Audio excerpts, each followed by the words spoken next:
Friends, welcome to my channel stocks and investment Tamil. இந்த வீடியோல கோ digit IPO ரிவ்யூவை பார்க்க போறோம். நீங்க இந்த சேனலோட ஃபர்ஸ்ட் வியூவரா இருந்தீங்கன்னா மறக்காம இந்த சேனலை சப்ஸ்கிரைப் பண்ணுங்க. ஆல்ரெடி சப்ஸ்கிரைபரா இருந்தீங்கன்னா உங்க ஆதரவுக்கு மிக்க நன்றி. டிஸ்க்ளைமர் என்னன்னா, நாங்க செபி ரிஜிஸ்டர் ஃபினான்ஷியல் அட்வைசர் கிடையாது. நீங்க ஒரு தடவை செபி ரிஜிஸ்டர் ஃபினான்ஷியல் அட்வைசரை வந்து கன்சல்ட் பண்ணணும், எந்த ஒரு ஸ்டாக்லயும் ஐபிஓலையும் இன்வெஸ்ட் பண்றதுக்கு முன்னாடி. கோ டிஜிட் இன்சூரன்ஸ் கம்பெனி பாத்தீங்கன்னா 2016 ஸ்டார்ட் பண்ண கம்பெனி. இவங்க இன்சூரன்ஸ் ஆன health insurance, liability and property insurance, marine insurance, travel insurance, auto insurance policies கொடுக்குற கம்பெனியா இருக்காங்க. 74 ஆக்டிவ் ப்ராடக்ட்ஸ் இந்த இன்சூரன்ஸ் செக்மெண்ட்ல வந்து இவங்க கொடுத்துட்டு வந்து இருக்காங்க. சில பல கார்பரேட்ஸ் கூடயும் டை அப் பண்ணி அவங்களோட கார்பரேட் இன்சூரன்ஸும் வந்து இந்த கம்பெனி ப்ரொவைட் பண்ணிட்டு இருக்காங்க.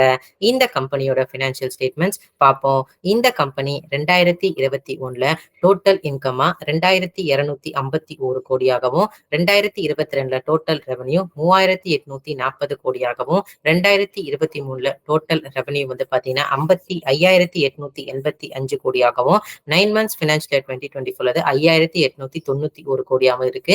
இது இயர் ஆன் இயர் கம்பேர் பண்ண சொல்லும் பொழுது உயர்ந்திருக்கு. இவங்களோட ஆப்ரேட்டிங் ப்ராஃபிட் வந்து பாத்தீங்கன்னா ஆல்மோஸ்ட் 3 months ஃபினான்ஷியல் இயர்ஸ்லயும் வந்து சரி, இது வந்து நெகட்டிவா இருந்திருக்கு. 9 months ஃபினான்ஷியல் 2024 அது நெகட்டிவா வந்து இருந்திருக்கு. ஆனா ஓவராலா இந்த கம்பெனியோட நெட் ப்ராஃபிட் வந்து பாத்தீங்கன்னா 2021 2022 நெகட்டிவாகவும், 2023 ஒரு 35 கோடியாகவும், 9 months ஃபினான்ஷியல் 2024 அது 129 கோடியாகவும் வந்து இருந்திருக்கு. இந்த ரீஸ்டேட்டட் ப்ராஃபிட் ஆர் நெட் ப்ராஃபிட் எப்படி வந்துச்சுன்னா, ஆப்ரேட்டிங் ப்ராஃபிட் நெகட்டிவா இருக்கும் பொழுது இவங்களோட அதர் இன்கம், அதாவது ஏதாவது இன்வெஸ்ட்மெண்ட் பண்ணிருக்காங்க, அந்த இன்வெஸ்ட்மெண்ட்ல இருந்து வந்த மணி தான் இவங்க நெட் ப்ராஃபிட்டா வந்து ஆர்ஹெச்பில காமிச்சிருக்காங்க. இவங்களோட இபிஎஸ் வந்து பாத்தீங்கன்னா 2023 0.41 பைசாவா இருந்தது. 9 months ஃபினான்ஷியல் 2024 அது 1.48 பைசாவா வந்து உயர்ந்திருக்கு. Net asset value per share 9 months financial 2024 data படி 28.12 பைசாவா இருக்கு.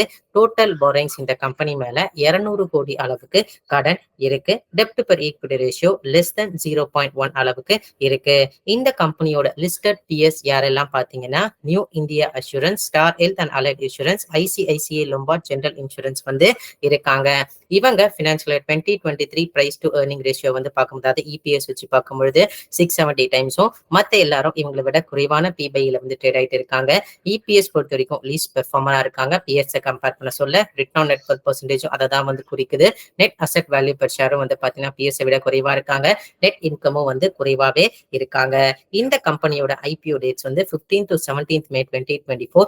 ஐபிஓ பிரைஸ் 258 ரூபாயிலிருந்து 272 ரூபாய் ஒரு ஷேர் வந்து இருக்கு. ஃப்ரெஷ் இஷ்யூ 1125 கோடி. ஆஃப் ஆஃப் சேல் 1489 கோடியா வந்து இருக்கு. இந்த ஆஃப் ஆஃப் சேல விராட் கோலி அண்ட் அனுஷ்கா சர்மா வந்து பார்ட்டிசிபேட் பண்ணல. ஸோ போஸ்ட் ஐபிஓலயும் அவங்க ஷேர் உள்ள தான் வந்து இருப்பாங்க.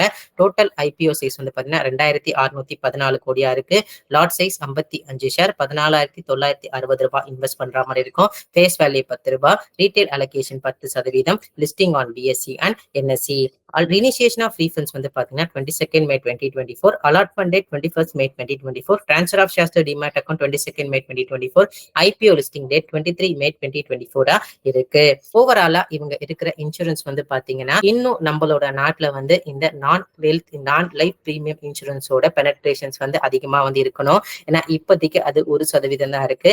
டெவலப்டு கண்ட்ரீஸ்ல அது 1.9, கிட்டத்தட்ட 4% அளவுக்கு வந்து இருந்திருக்கு. ஓவரால் இந்த இன்சூரன்ஸ் மார்க்கெட் வந்து பாத்தீங்கன்னா 15 to 16% சிஏஜிஆர்ல இன்க்ரீஸ் ஆக வாய்ப்பு இருக்கு 2023 to 2028 காலகட்டத்துல. ஸோ வேல்யூவேஷன்ஸ் வைஸ் பாத்தீங்கன்னா 66 to 69 பில்லியன் டாலரா வந்து இருக்க போகுது. நான் லைஃப் இன்சூரன்ஸ் செக்டரை வந்து முக்கியமா டாமினேட் பண்றது வந்து 2 இன்சூரன்ஸ் ஸ்கீம் தான், அதாவது motor insurance and health insurance segment. So ஓவராலா இன்சூரன்ஸ் செக்மெண்ட்டை பார்க்கும்போது இன்னும் பெனட்ரேஷன் லெவல் நிறைய இருக்கிறது, நிறைய ஆப்பர்ச்சுனிட்டிஸ், நிறைய வாய்ப்பு இருக்கிறதுனால செக்டார் வைஸ் இருக்கிற எல்லா கம்பெனிஸ்க்கும் நிறைய ஆப்பர்ச்சுனிட்டிஸ் இருக்கு. ஸோ அந்த செக்டார்ல இருக்க இந்த கம்பெனிஸ்க்கும் ஆப்பர்ச்சுனிட்டி வந்து இருக்கு. இந்த கம்பெனியை ஓவர் வியூ பார்க்கும்போது இவங்களோட டாமினன்ஸா இவங்க ரெவன்யூ எங்க இருந்து வருதுன்னா, மோட்டார் இன்சூரன்ஸ் மார்க்கெட்ல வந்து வருது.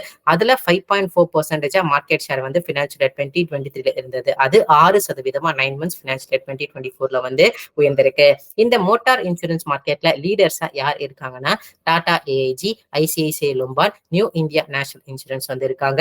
growth வைஸ் பார்க்கும் பொழுது இந்த மார்க்கெட் ஷேரை பிடிக்கிறது இந்த கம்பெனி வந்து கொஞ்சம் நல்லாவே பெர்ஃபார்ம் பண்ணியிருக்காங்க. 9 months ஃபினான்ஷியல் 2024 டேட்டா படி இவங்களோட கிராஸ் ரிட்டர்ன் பிரீமியம், அதாவது எவ்வளவு மணி வந்து இன்சூரன்ஸ் கிட்ட இருந்து கிளைம் பண்ணி இதுக்கு ஏத்த பாலிசிஸ் வந்து கொடுப்பாங்கல்ல, அது 26.3% அளவுக்கு வந்து உயர்ந்திருக்கு. இதே இயர் ஆன் இயர் கம்பேர் பண்ண சொல்ல நம்பர் ஆஃப் கஸ்டமர்ஸும் சரி, நம்பர் ஆஃப் பாலிசிஸும் சரி, அதே மாதிரி இவங்க கலெக்ட் பண்ற பிரீமியம்ஸும் சரி இயர் ஆன் இயர் வந்து கணிசமா உயர்ந்திருக்கு. இவங்க இந்த இன்சூரன்ஸ் அமௌண்ட்டை வச்சு பண்ற இன்வெஸ்ட்மெண்ட் ஈல்டும் 7.4% இருக்கு, அதுவும் உயர்ந்திருக்கு. 3% அளவுக்கு டோட்டல் மார்க்கெட் ஷேர் வந்து வச்சிருக்காங்க இந்த நான் லைஃப் இன்சூரன்ஸ் செக்டார்ல. மோட்டார் இன்சூரன்ஸ்ல மட்டுமே 6% அளவுக்கு மார்க்கெட் ஷேர் வச்சிருக்காங்க. சில இவங்களோட பிஎஸ் எல்லாம் வந்து பாத்தீங்கன்னா 8%, 8%க்கு மேலேயும் வந்து வச்சிருக்காங்க. பட் காம்படிஷன் லெவல்ல இவங்க ஓரளவுக்கு பெட்டரா பெர்ஃபார்ம் வந்து பண்ணிருக்காங்க. சோ இதுல விராட் கோலியும் சரி, அவங்க ஒய்ஃபான அனுஷ்கா சர்மாவும் சரி 2020ல 75 ரூபாய் ஒரு ஷேர்னு சொல்லி வந்து வாங்கியிருக்காங்க. சோ டோட்டலா அப்ப அவங்க வாங்கின விலைக்கு வந்து 2 கோடி விராட் கோலி அளவு இன்வெஸ்ட் பண்ணிருக்காரு. அதே மாதிரி வந்து பாத்தீங்கன்னா அனுஷ்கா சர்மா 50 லட்சத்துக்கு வந்து பண்ணிருக்காங்க.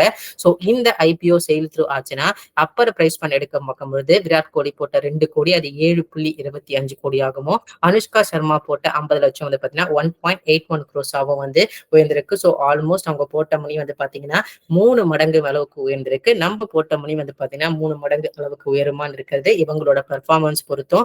அது மட்டும் இல்லாம இவங்க கோர் ப்ராஃபிட்டை வந்து operating profit margins positive negative கொண்டு வந்தா மட்டும்தான் வந்து இருக்கும். வேல்யூவேஷன்ஸ் அண்ட் மார்ஜின்ஸ் பார்க்கும்பொழுது பிரைஸ் டு ஏர்னிங் ரேஷியோ வந்து போஸ்ட் ஐபிஓல 600 டைம்ஸும், அதாவது ப்ரீ ஐபிஓல 600 டைம்ஸும், போஸ்ட் ஐபிஓல வந்து பாத்தீங்கன்னா 100 டைம்ஸ் ஏர்னிங்ஸ்ல வந்து இருக்காங்க. Return on net worth percentage 5.25% இருக்கு. Price to book value 9 times வந்து இருக்கு.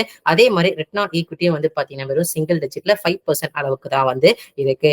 கிரே மார்க்கெட் பிரீமியம் பொறுத்தவரை 70 ரூபாய் வந்து இப்போதைக்கு காட்டுது. 342 ரூபாய்க்கு இந்த ஸ்டாக் லிஸ்ட் ஆக வாய்ப்பு இருக்கு. 25.74% அளவுக்கு லிஸ்டிங் கெயின்ஸ் தரத்துக்கு வந்து வாய்ப்புகள் இருக்கு. கெயின்ஸ் அப்ளை பண்றவங்க நான் என்ன சொல்ல விரும்புறேன்னா, இந்த கம்பெனியோட லிஸ்டிங் கெயின்ஸ் 30% அளவுக்கு காட்டுது. ஒரு ஷேர் 70 ரூபாய் அளவுக்கு வந்து எக்ஸ்ட்ரா லிஸ்ட் ஆகிறதுக்கு வாய்ப்பு இருக்குன்னு சொல்லி எதிர்பார்க்கப்படுது. இது subject to market conditions. Market கொஞ்சம் மேல ஏறுச்சுன்னா லிஸ்டிங் கெயின்ஸ் கொஞ்சம் ஏறதுக்கு வாய்ப்பு இருக்கு.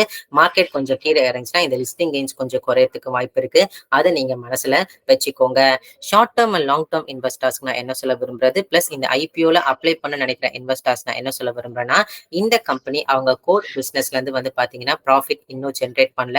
ஆப்ரேட்டிங் ப்ராஃபிட் வந்து பாத்தீங்கன்னா இந்த கம்பெனிக்கு வந்து நெகட்டிவா தான் வந்து இருக்கு. அதர் இன்கம்ஸ் தான் இவங்க நெட் ப்ராஃபிட்டா வந்து இவங்களோட ஆர்ஹெச்பில வந்து காமிச்சிருக்காங்க. இவங்க பியர்ஸும் இதே மாதிரி இருக்காங்களா எடுத்து கொஞ்சம் அனலைஸ் பண்ணி பார்க்கும் பொழுது ஐசிஐசிஐ லொம்பார்டும் சரி, நியூ இந்தியா அஷூரன்ஸும் சரி, ஸ்டார் ஹெல்த் இன்சூரன்ஸும் வந்து சரி அவங்களோட ஆப்ரேட்டிங் ப்ராஃபிட்டா வந்து பாசிட்டிவா வந்து வச்சிருக்காங்க. அதே மாதிரி அதர் இன்கம் கொஞ்சம் குறைவா தான் வந்து வச்சிருக்காங்க. ஸோ அவங்களோட கோர் பிசினஸ்ல வந்து பாத்தீங்கன்னா இவங்க பியர்ஸ் வந்து நல்ல ரெவன்யூ வந்து பாக்குறாங்க. ஸோ இவங்க அந்த மாதிரி கோர் பிசினஸ்ல இருந்து அவங்களோட ப்ராஃபிட் பார்க்காதனால கொஞ்சம் ரிஸ்க் கேட்டகரியில வச்சிருக்கேன். அது மட்டும் இல்லாம பியர்ஸை கம்பேர் பண்ண சொல்ல இவங்க வேல்யூவேஷன்ஸ் வந்து 600 டைம்ஸ் இருக்கு, 100 டைம்ஸ் ஏர்னிங்ஸ்ல இருக்கு. அதுவும் ஹையர் சைடா வந்து பாக்குறேன்.